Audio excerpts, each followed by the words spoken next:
When my father gave me this suggestion, he said, "Why am I recording him?" He said, "What I have to say is to you, not to anybody else than you." And he said, "Wait a second, you're the generation after me, so I'm the generation after you. So what he has to say to me is really to say to my generation." And then he had this great idea, an intergenerational challenge, if you will. He said, just like I'm 48 years old, 49 years old, my father's 82, so somebody from the other side. Now I'm saying there isn't such a thing as the other side, because Palestine is an invention invented by the Emperor Hadrian. Let's see what they have to say. He says, well, let's see what they have to say. Why don't we get somebody, I don't know, Hamza is probably a little bit younger than me, between my age and my kid's age. Let's see what they have to say to their children. What do 83-year-old Palestinians say to their children about the history of the world, the history of the region, right? What do you say to your children about? So, as I mentioned, is that I'm telling you our history. Well, what did you teach your children about history? Well, first of all, history is not something that I have to tell you, not it's written. What I can tell you is just my experience, and to tell you what is my experience to pass it on. And I think the other side should do the same thing. Well, I'm sorry, I'm eating at the same time, but you said history is not... History is written. Is written. But the thing is, I'm telling you, Hadrian, Emperor Hadrian, he erased our history. Right. And today's Palestinians are a continuation of him. Yeah. It's not a people, it's not a nation, Yeah. it's a mission. So that we need to hear from them what they're saying about it. What are they saying about it? But that's what the Ask Project. Are they ignoring That's this the Ask Project.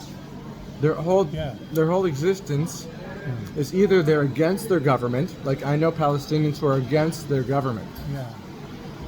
They remember before '67. Yeah. There's a kablan, there's a contractor named Mustafa.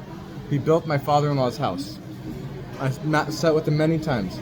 He said, I remember when Jews could come in and out of Hebron, no problem. And Arabs could come in and out of the Yeshuvim, no problem, no security checks, no machzomim. Our stupid leaders who made themselves leaders, Yeah. they made a problem to make up money off of it. Right. It's a business. It's not a nation. Yeah. It's a business. Palestinian is a business.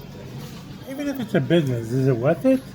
The bottom line, they are going to be the loser anyway. But the main loser are the people that they're being used. That's what it is. And they have to understand that. They must understand it. So basically, this is a challenge for any father and son to get into this conversation with us. If you're Palestinian and you're about 40 years old to 50 years old, and your father is alive, please join the conversation, because I live in Judea, and the Palestinians that I talk to, the real Palestinians, they know there is no such thing as Palestinian, right?